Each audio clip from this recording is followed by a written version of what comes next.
Hello, beautiful dolls. Welcome to my dollhouse. Welcome back if you're already a subscriber. If you're not, and you like this video, click on the little subscribe button down there. I know you all know where it is. And then hit the bell to be notified anytime I upload a video. It is currently my plan to try to post at least once a week. So for those of you who really know me and are in other aspects of my life, please send me a DM on Facebook, on Instagram, on Twitter, and ask me where my post is for the week. Because I know y'all gotta have your fat girl love. And that's me. Number one fat girl. So, let's get down to business. Last year, February 12th, my car broke down. Jimmy had taken the 13th and the 14th off, and we were gonna go somewhere, anywhere but here. And John had to help him get our car home, and it couldn't be fixed right away. They had to,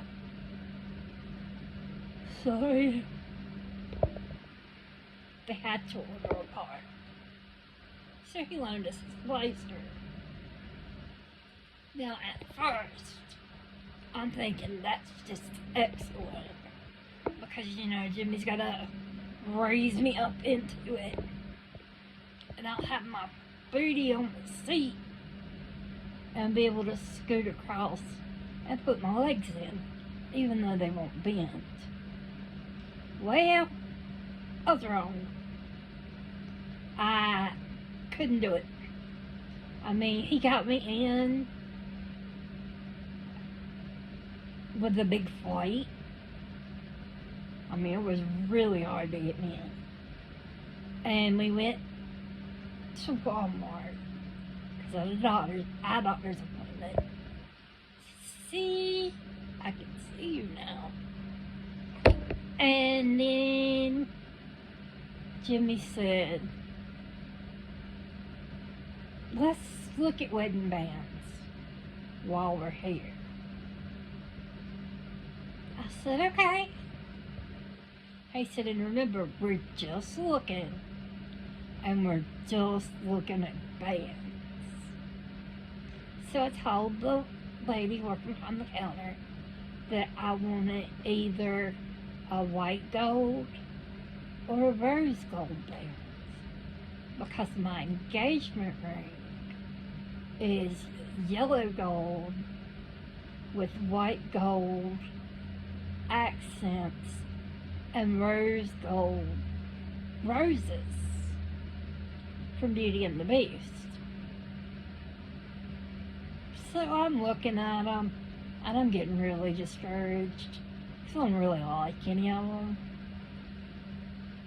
And he looks over at another counter and says, show her this and this. So she took 2 boxes out and she handed them to him. And hadn't seen them yet. I'm sitting here going, you know, you could have handed them to me. I'm making the decisions here, and you're not going to catch cerebral palsy by touching my hand. Well, I can't say that. If I hit you so hard, you got brain damage. Then you might end up with cerebral palsy. Because it's not genetic, it's brain damage. So anybody says, what's wrong with you? You got brain damage? I'm all like, yeah, what about it? Stupid people. Anyway, back to the room. So the woman brings 2 things to him. and he's holding them, and he turns around to me and says, "Which one do you like?" and turned the box to me. It was a white gold engagement ring and wedding band set, and a rose gold set. So I went for the white gold. That's from where I've been doing a lot of bomb parties. We'll get into that some other time. But, so he laid it away. And I just looked at him when we got in the car and said, "So we were only going to look, and it was only going to be bands." You pointed that out to me like 6 or 7 times in the store. And then you picked out 2 wedding sets. And, laid it away. So I knew it was coming for a long time. And it was on layaway for a long time. From February till August. But that's okay. Good things come to those who waited. Unless, of course, you're me. On occasion, things go really well for me. So we came home and everything was fine. We were doing all our normal stuff. And I went to a doctor's appointment.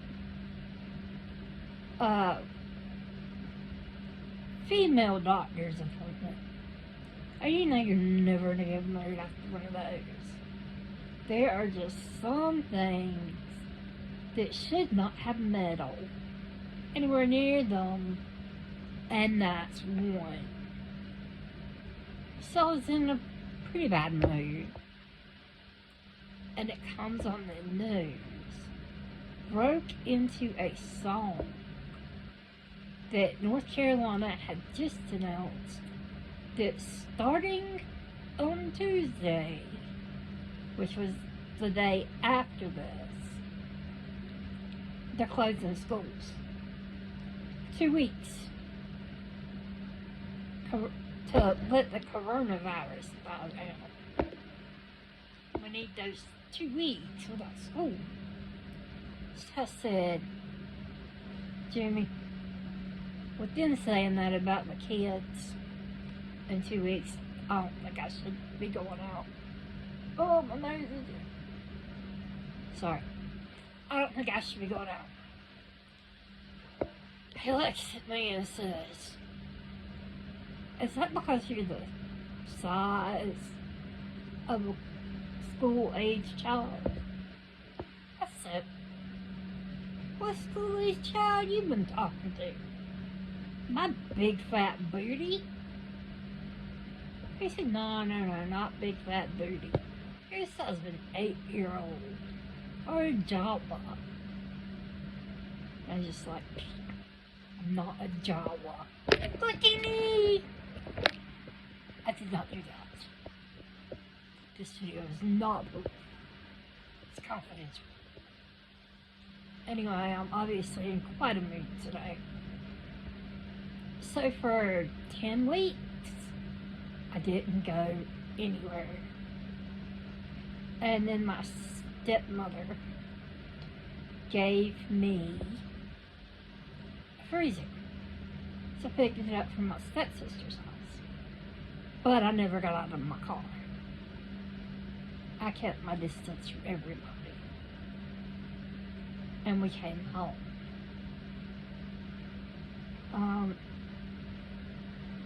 Everything was okay. And the last Wednesday in May, when I turned my phone on, I had a bunch of missed calls from my stepmother and my stepsister. And when I called my stepmother, her neighbor was there, and he was answering her phone. And he just kept telling me that I needed to get there as soon as I could. That Lynn just needed me there as soon as I could get there. But they weren't telling me anything.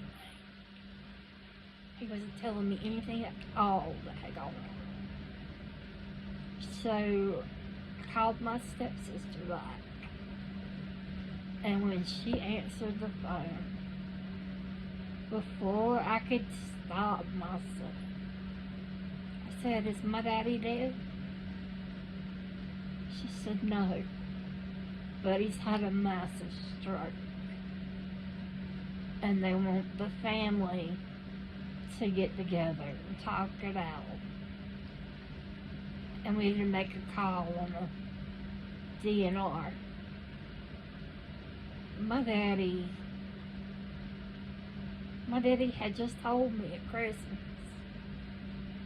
that he didn't know how I had made it through all the years with the cerebral palsy, the constant surgeries, having to prove myself to teachers, just everything.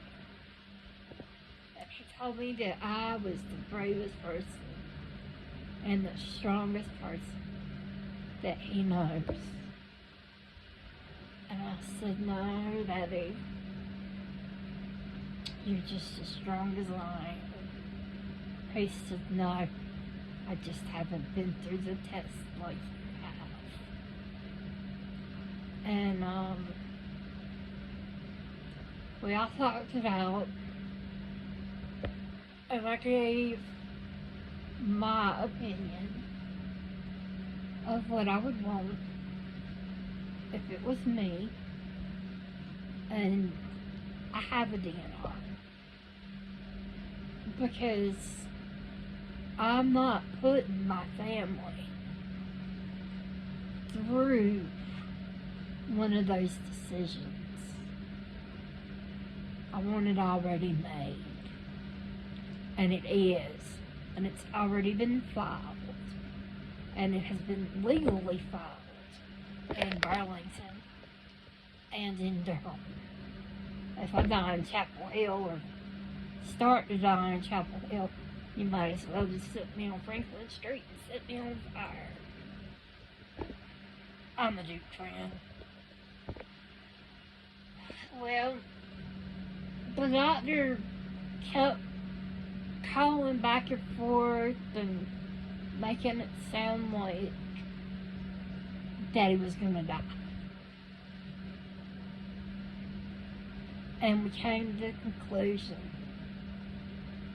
that we were gonna put a DNR in place, because my dad would not be happy with it on a machine. And somehow he pulled through enough to have mild motor skills on his left side, but his right side is paralyzed. And he doesn't have the ability to talk. He can't say anything. And he makes noise. It just kind of sounds, I don't even know how to describe it. 47 years. Oh, it's been a long 47 years. For like 36 of those years, I wanted him to not talk, not tell me what to do. You know, I was my own person. And right now, even if it was to hear him say, "Clean your room" or "Wash the dishes," I would kill to hear my daddy speak. I've been to see him a few times, It's really hard. It hurts. It's painful. I've gotten close to my mom again. That's not got anything to do with this. So there was a big family blowout over me saying something that my stepmother and stepsister said I had no right to say. He's my dad. I wanted to say it. Anyway, I don't talk to either side of family about the other. I don't tell my mom what's going on with my dad. And I don't tell my stepmom what's going on with my mom.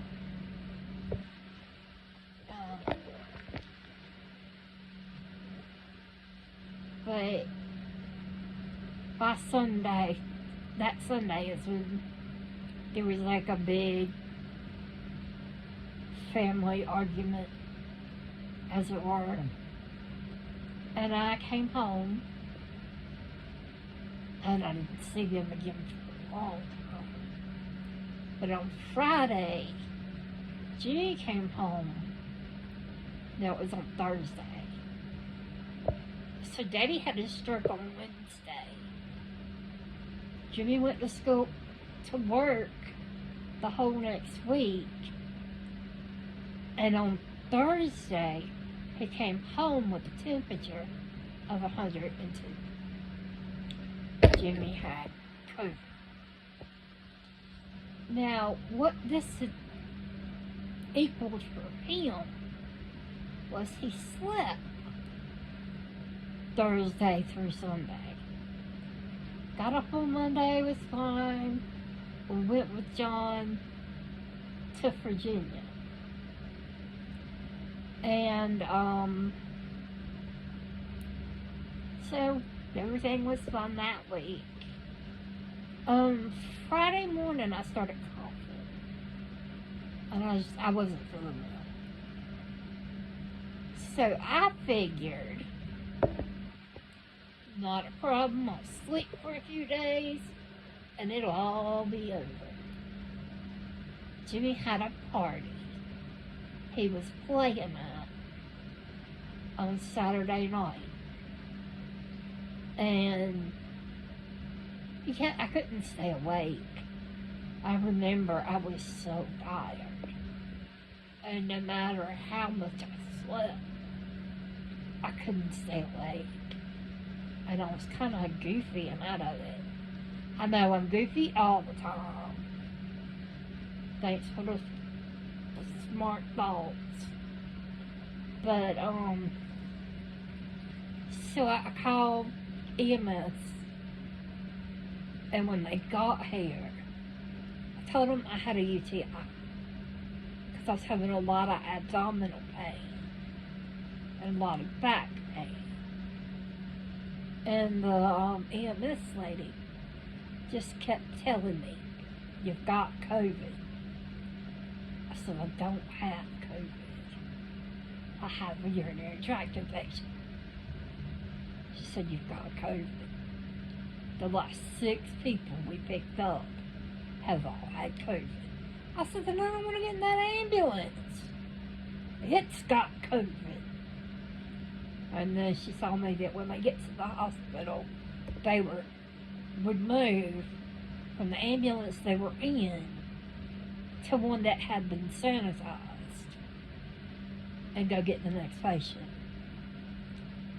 Then when they made me wear 2 face masks, I already couldn't breathe. So they take me into the emergency department, and they just keep going. And I notice all of a sudden we've gone past anywhere I've ever been in the hospital. I go to the hospital a lot. So that makes me not knowing where I'm going scary. And they came up outside this room, and they opened the door, and they started pushing me in. But it was this little teeny tiny room. Just thinking, how's the stretcher even gonna fit? And then they opened another door and pushed me into this great big huge room and told me the doctor would be with me and all that crap. So the doctor came and they scraped my brain for the COVID test. Told me it would be back in 2 hours. Got the urine sample and gave me some, I don't remember what, Ativan. They gave me a shot of Ativan and a shot of morphine because I was in so much pain. They had 2 IVs in, and I had been throwing up since Friday afternoon. And so they were having a hard time getting me hydrated. So I started throwing up again. So they came in and gave me a shot of Zofran. And the next thing I know, the doctor was waking me up. And he said, "You tested positive." I said, "I told you. I have a urinary tract infection." So then he and I argued for 20 minutes over whether or not I had COVID. Sadly, he was right, I was wrong. So they shipped me from where I live in Burlington to Greensboro, North Carolina, to go to a special hospital they had set up just for COVID patients. I didn't get there till Sunday, late in the afternoon. And they were telling me I'd be there a few days and all this stuff. Well, I woke up Monday morning and the doctor came in and said, "You look good. Your oxygen level will stay up as long as you have an oxygen tank. We're going to send you home." So I called Jimmy and told him they were sending me home. But I didn't think they should. Turns out I was right. And you're going to have to wait till later this week or sometime next week to hear about the rest of the week I spent in the hospital and what I've been doing since then. Just thank God I'm alive, because I almost wasn't. You got any questions or anything? Hit me up. Love you guys, and I'll see you soon. Bye, beautiful dolls.